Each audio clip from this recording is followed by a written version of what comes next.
Me llamo Carmen Aguilar. Tengo 71 años. Los que me conocen dirían que soy una roca, siempre firme, ordenada hasta el tuétano, bibliotecaria de profesión y de corazón. Pasé la mayor parte de mi vida organizando las historias de otros, archivando detalles que se les escapaban, cuidando lo que valía la pena conservar, desde que mi esposo, Javier, se fue hace 6 años. La casa se siente como un cascarón vacío y me he acostumbrado a largos ratos de silencio. Ese fin de semana, a principios de la primavera, el silencio se rompió de la mejor manera. Mis 2 nietos, Valeria y Mateo, estaban conmigo en la cabaña familiar a las afueras de San Miguel, un pueblo tranquilo en las montañas. El aire olía a pino y tierra húmeda por la lluvia de la noche anterior. Desde el porche, los veía corretearse entre los árboles, sus risas agudas y alegres rebotando por el cerro. Por primera vez en meses, sentí algo parecido a la paz. Estaba sosteniendo una taza de té, dejando que el vapor empañara mis lentes, cuando mi celular vibró. Al principio pensé que era una notificación cualquiera. Valeria siempre me bromeaba por tener el volumen alto, como si esperaras un mensaje de tu galán, pero no era un recordatorio ni una alerta del clima. En la pantalla, un mensaje de un número desconocido. Váyase sin hacer ruido. No les diga nada. Por un momento pensé que era un error, un mensaje de esos que intentan venderte algo o una broma cruel, pero las palabras se me clavaron en el pecho como un puñal. La advertencia era clara. Sin saludos ni explicaciones, levanté la mirada. Valeria estaba atándose los cordones cerca de los escalones de la cabaña. Mateo, subido en la cerca de madera, le gritaba que se apurara. Nada en la escena parecía amenazante, pero un escalofrío en la espalda me dijo que ese mensaje no era al azar. Alguien sabía que estaba aquí, con ellos. Me temblaban las manos. Puse el celular boca abajo sobre la mesa, pero mis ojos no podían evitar volver a él. Como si las palabras fueran a salir de la pantalla para explicarse solas, me dije que respirara. Las montañas siempre habían sido mi refugio, un lugar al que Javier y yo veníamos cuando el ruido del mundo nos ahogaba. Ahora, incluso aquí, algo se había colado. La risa de Valeria sonó de nuevo, y forcé una sonrisa cuando me miró. No necesitaba ver el miedo que me apretaba la garganta, fuera lo que fuera. No era algo que ella o Mateo tuvieran que cargar. Metí el celular en el bolsillo y me levanté. Apoyándome en la baranda del porche, mi mente ya buscaba explicaciones, y mis pies, casi sin decidirlo, se preparaban para caminar hacia el sendero. Me puse una mano en la frente y les dije a los niños que necesitaba estirar las piernas, que el aire de la montaña se sentía pesado y que tal vez iría a la tiendita por agua. Mateo refunfuñó. No quería dejar su juego de las atrapadas. Y Valeria preguntó si quería compañía, pero sonreí y negué con la cabeza. Quédense cerca de la cabaña.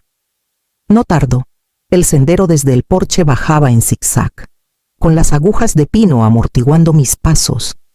Los cantos de los pájaros eran alegres, normales, pero mi pulso tronaba en mis oídos, ahogándolos. Tocaba el celular en mi bolsillo, como si las palabras fueran a desvanecerse si no las revisaba otra vez. Cuando llegué al camino de grava, tenía la boca seca. La tiendita al pie del sendero era poco más que una casita de madera desgastada, con un letrero desvaído que decía refrescos fríos. Un hombre estaba en el porche lateral, con el pelo gris en las sienes, el cuerpo algo encorvado pero con una postura alerta. Cuando aparecí, levantó una mano como si me hubiera estado esperando. Señora Aguilar, su voz era suave, con un acento que no logré ubicar. Sí, mi tono fue cauteloso. Me llamo Esteban Morales, manejo cuentas en Vargas Saint Torres, la firma que usa su hijo. Bajó la voz. Yo envié el mensaje. Debería haber dado media vuelta, exigirle pruebas de quién era, pero algo en sus ojos la cautela. La urgencia me detuvo. Sacó una carpeta de un maletín de cuero gastado y la abrió sobre la baranda del porche. Adentro había fotocopias de documentos que reconocí por su forma, aunque no por su contenido, páginas de mis documentos de herencia, firmas que parecían mías y un nuevo archivo titulado Solicitud de tutela. Se me cortó la respiración. También hay registros de farmacia, continuó Esteban en voz baja, sacando recibos con mi nombre impreso, recargas de sedantes, medicamentos que nunca me habían recetado. Apreté la baranda hasta que los nudillos me ardieron. El aire se sentía más delgado, los árboles más cerca. Si Esteban tenía razón, alguien ya había puesto un plan en marcha, uno que me pintaba como confundida, incapaz, lista para ser controlada, y la mano detrás de todo era la de mi propio hijo. Esteban acercó una de las fotocopias. Mi firma estaba al pie, impecable, como la que ponía en las fichas de la biblioteca durante 40 años. Pero el texto encima era extraño. Según esa versión, yo había reconocido episodios de deterioro cognitivo y solicitado que mi hijo, Gabriel, tuviera autoridad inmediata sobre mis finanzas y propiedades. Miré la hoja hasta que las palabras se volvieron borrosas. Nunca firmé esto, susurré. Reemplazaron páginas después de que firmó los originales, dijo Esteban, con un tono firme, sin drama. La portada, la fecha, incluso los testigos están copiados perfectamente. Pero estas cláusulas, señaló con un dedo, no son las que usted aceptó. Un recuerdo me golpeó con fuerza. Hace 2 meses, Gabriel apareció en mi puerta con un montón de papeles. Habló con el mismo tono tranquilizador que usaba de adolescente cuando pedía prestado el coche.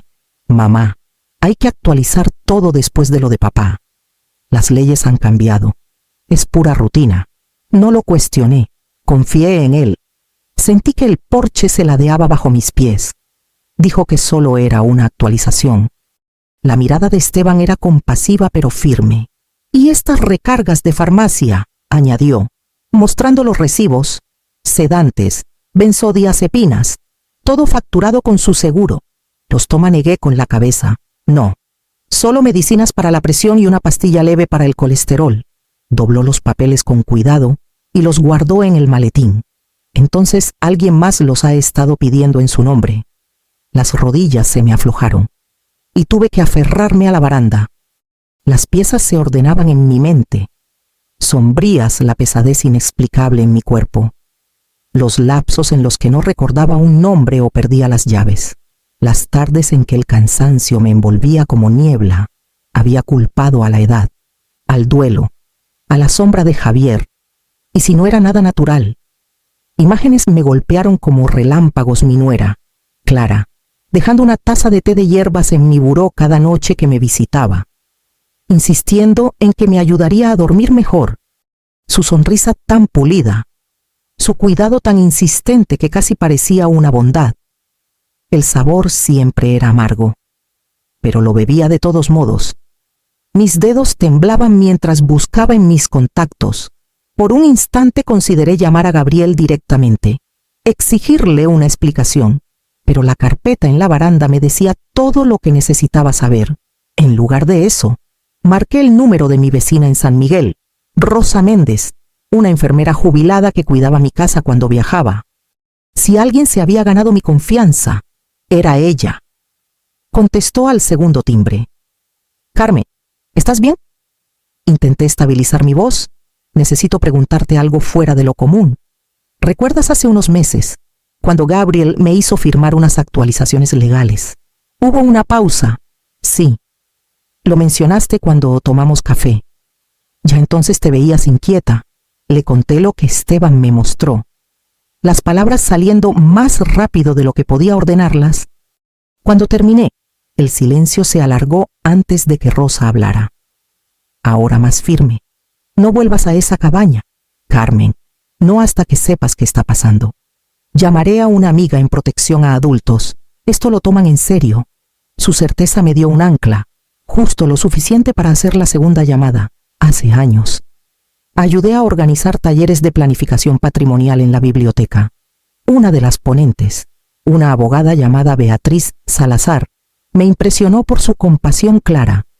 Encontré su número aún guardado en mi celular. Para mi alivio, contestó.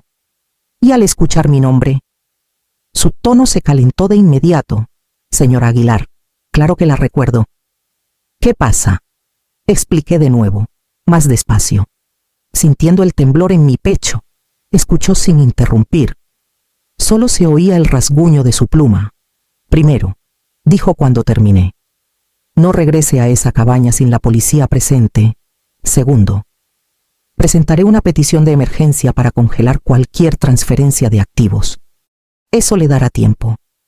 Tercero, alertaré a la oficina del sheriff del condado de San Miguel.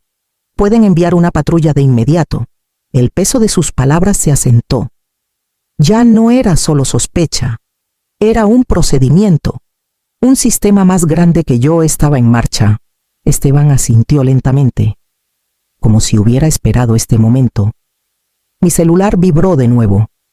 Esta vez no con una advertencia de un extraño, sino con una notificación de que los oficiales ya venían subiendo por el camino de la montaña. Por primera vez en el día, me permití soltar el aire. El celular no paraba de vibrar desde que Beatriz presentó la petición de emergencia. Cada timbre me golpeaba como martillo contra cristal. Primero fue el número de Gabriel, luego el de Clara. Cuando los ignoré, empezaron los mensajes. Mamá, estás confundida. Dejaste que un extraño te asuste. Solo ven a casa. Lo resolveremos juntos. La voz de Clara llegó minutos después, melosa y filosa a la vez. Carmen, siempre has confiado en mí. No dejes que extraños envenenen tu mente. Has estado cansada, de luto. No es tu culpa. Pero necesitas descansar. Nosotros te cuidaremos. Sus palabras se colaban en el silencio del porche, retorciéndose en mi pecho. Había leído suficientes novelas sobre manipulación para reconocerla en las páginas, pero escucharlas en las voces de mi propia familia era como ahogarme con manos conocidas sosteniéndome bajo el agua. Luego llegó un mensaje de voz que casi no pude soportar. Abuela, soy Valeria. Papá está molesto. Dice que no te sientes bien. Solo quiero que vuelvas. Podemos hacer bombones esta noche, como planeamos. Su vocecita se quebró al final, y apreté el celular contra mi pecho, como si pudiera acercarla a través de él. Mi respiración se atoró, y por un momento, la resolución que había juntado se deshizo. Lo único que quería en el mundo era abrazar a mis nietos y decirles que todo estaría bien. Mi pulgar se quedó sobre el botón de devolver la llamada. Solo escuchar su voz otra vez podría calmar el dolor. Pero al buscar un pañuelo en mi bolso, algo más cayó en mi regazo: la vieja cartera de cuero de Javier. La foto dentro llevaba décadas ahí Javier, el día que compramos la cabaña, sonriendo con aserrín en el pelo. Su brazo apretándome fuerte, sus ojos parecían decir las palabras que siempre me decía cuando flaqueaba firme. Carmen, no cedas terreno. El celular vibró otra vez. La voz de Gabriel derramándose en otro mensaje lleno de urgencia y falsa preocupación. Volví a guardar la foto de Javier con cuidado y cerré la cartera. El amor de mi familia se había convertido en un clima tormentoso, impredecible, diseñado para llevarme donde ellos querían. Pero no iba a meterme en esa lluvia. Todavía no. Al anochecer, el cielo se había teñido de un índigo profundo, con los cerros recortados contra la última luz. Una patrulla del sheriff subió por el camino de grava, sus faros dispersando sombras entre los árboles. El oficial Torres, de hombros anchos y voz tranquila, bajó y me saludó con un toque al sombrero. Señora Aguilar, la escoltaremos para que recoja lo que necesite. No estará sola, asentí. Con la garganta apretada, Esteban caminaba a mi lado, silencioso como siempre, su maletín bien aferrado.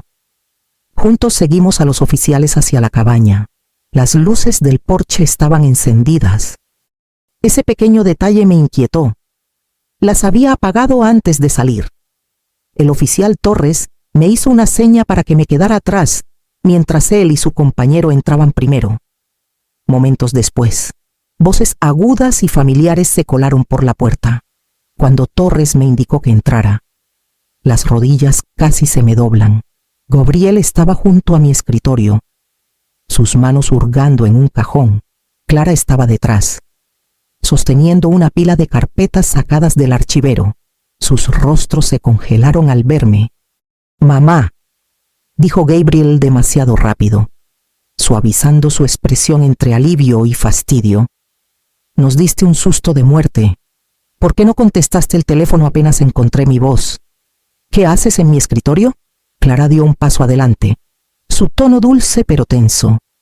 Estábamos preocupados, buscábamos los papeles del seguro, por si te pasaba algo. El oficial Torres carraspeó. «Eso pertenece a la señora Aguilar. Necesitamos que lo entreguen». Por un instante, Gabriel no se movió. Su mandíbula se tensó, sus ojos yendo del oficial a mí. Luego, lentamente, dejó las carpetas. «Esto es ridículo», murmuró. «Somos familia. Deberíamos estar ayudándola. Ayudar no se hace con engaños», dije, aunque mi voz temblaba. Los oficiales recogieron los archivos en bolsas de evidencia, metódicos y callados. El rostro de Clara se enrojeció. Sus ojos brillaban no de tristeza, sino de furia. Susurró algo a Gabriel que no escuché. Sus uñas clavándose en su brazo, los oficiales me guiaron hacia la puerta. Con las carpetas selladas, al salir al porche, aún sentía sus miradas quemándome la espalda.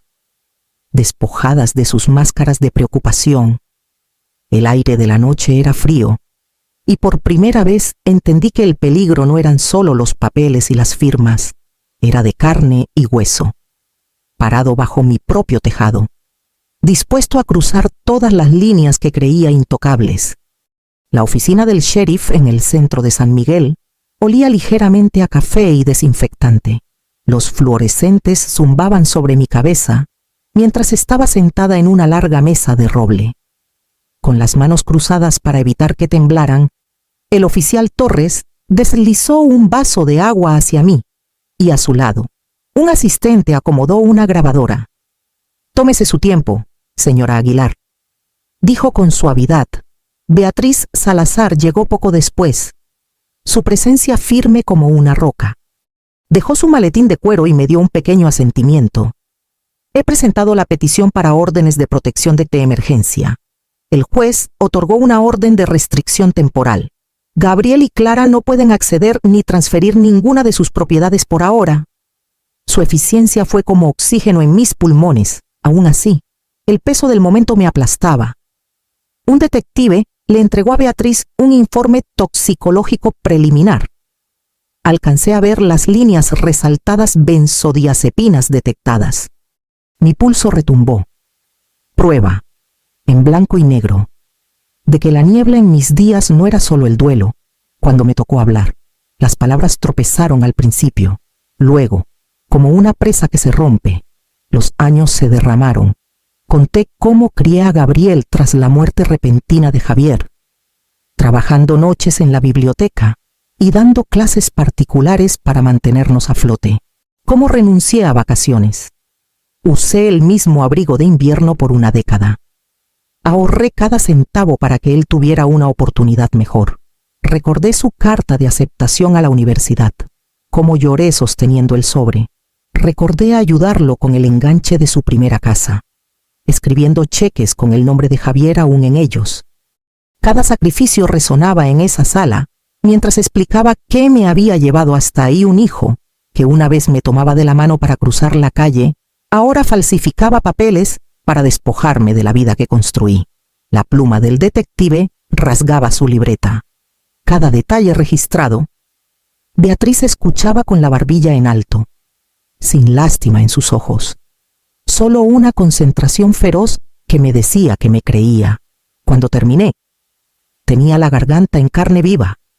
Presioné un pañuelo contra mis labios, estabilizando mi respiración. El asistente apagó la grabadora y el silencio cayó como polvo. Por primera vez, me pregunté no solo qué había hecho Gabriel, sino cómo me verían los tribunales, una anciana tropezando con sus palabras o una madre luchando por recuperar la verdad. La sala del juzgado en el condado de San Miguel era más pequeña de lo que imaginaba. Con bancas de madera pulidas pero gastadas en los bordes, el juez presidía con una expresión calma que no revelaba nada. Mi hijo estaba al otro lado del pasillo, con un traje azul marino que le apretaba en el cuello. Clara a su lado con los labios apretados. Por un momento, casi vi al niño que crié, el que me ponía diente de león en la palma, luego abrió la boca. Señoría, comenzó Gabriel. Su voz suave. Mi madre lleva meses decayendo. Está confundida, olvidadiza. Ahora la manipulan extraños que quieren su dinero. Solo he intentado protegerla. Sus palabras me atravesaron más que cualquier cuchillo. Beatriz se levantó con una gracia medida. Presentamos como evidencia el informe toxicológico que confirma benzodiazepinas en la sangre de la señora Aguilar. No tiene recetas para estos medicamentos. Además, aquí están los recibos de farmacia bajo su seguro, todos recargados sin su conocimiento. Un murmullo recorrió la sala. La farmacéutica, una mujer de voz suave con un blazer gris, testificó después. Confirmó que Clara había recogido las recetas, firmando el nombre de Carmen Aguilar con un garabato falso pero pulcro. Vi el rostro de Clara endurecerse, sus manos retorciéndose en su regazo. Por último, un analista forense explicó los documentos de herencia, señalando las inconsistencias, el cambio sutil en la fuente, las firmas copiadas, la falta de un sello notarial. Su puntero golpeó la página con una frialdad definitiva. El juez se recostó, juntando los dedos. Tras lo que pareció una eternidad, habló. Se deniega la solicitud de tutela. Se mantiene una orden temporal para proteger los activos de la señora Aguilar. Se programarán procedimientos penales adicionales. Solté el aire que no sabía que estaba conteniendo. Al otro lado del pasillo, los hombros de Gabriel se hundieron. Dos oficiales se acercaron. El sonido de las esposas cerrándose en sus muñecas resonó más fuerte que el martillo. Valeria y Mateo no estaban en la sala. El juez había decidido que se quedarían con mi cuñada hasta que pasara la tormenta. Era lo correcto. Pero mi pecho dolía al pensar en su confusión, sus caritas buscando respuestas. Cuando se llevaron a Gabriel, me miró una vez, sus ojos llenos de algo entre enojo y súplica. Mi corazón se retorció. Seguía siendo mi hijo. La primavera se fundió en el verano antes de que me permitiera volver a la cabaña. Las heridas de ese invierno aún dolían, pero las montañas tenían una forma de sostenerme. Con sus cerros azules y sin fin, más allá del porche, Valeria y Mateo estaban conmigo ese fin de semana bajo custodia supervisada. Una trabajadora social, la señora López, pasaba cada noche, pero por lo demás, casi parecía normal hot cakes en el comal, cartas esparcidas en la mesa, risas llenando las habitaciones, sus voces llenaban los huecos que el silencio había reclamado por demasiado tiempo. Mateo insistió en construir un fuerte con colchas en el altillo. Valeria preguntó si podíamos plantar flores silvestres junto a la cerca. Dije que sí a todo, hambrienta de darles la alegría que temía les habían robado. Mi salud también estaba mejor. Los médicos confirmaron que las toxinas habían salido de mi sistema. Ya no despertaba con esa niebla oprimiendo mis pensamientos. Cada mañana caminaba por el sendero detrás de la cabaña, con las agujas de pino crujiendo bajo mis pies. La respiración libre y constante, las finanzas, que alguna vez me preocuparon, estaban aseguradas. Beatriz había revisado cada cuenta, cada título, por primera vez en años. No me sentía como una mujer a punto de perderlo todo con un plumazo. En cambio, me sentía como la bibliotecaria que fui, el orden restaurado, el conocimiento intacto, los estantes en su lugar. Con una parte de mis ahorros, financié un pequeño programa en la biblioteca de San Miguel. Lo llamamos escudos plateados, diseñado para ayudar a los mayores a reconocer las primeras señales de abuso financiero. Los talleres se llenaron rápido. La gente quería hablar, compartir, aprender, parada en la sala de lectura donde alguna vez ordené novelas. Me di cuenta de que mi historia podría proteger a alguien más. Ese pensamiento trajo más sanación que cualquier orden judicial. Esa noche, en el porche de la cabaña, Valeria se recargó en mí. Su cabello oliendo a sol y pasto silvestre. Mateo corría por el patio, persiguiendo luciérnagas con un frasco. Miré los cerros, su silueta oscureciéndose contra la última raya de luz, y susurré palabras que sabía que aún no estaban listos para escuchar. El amor es bienvenido aquí, el control. No. El aire estaba quieto, las montañas escuchando. Si la familia exige obediencia en lugar de respeto, sigue mereciendo llamarse familia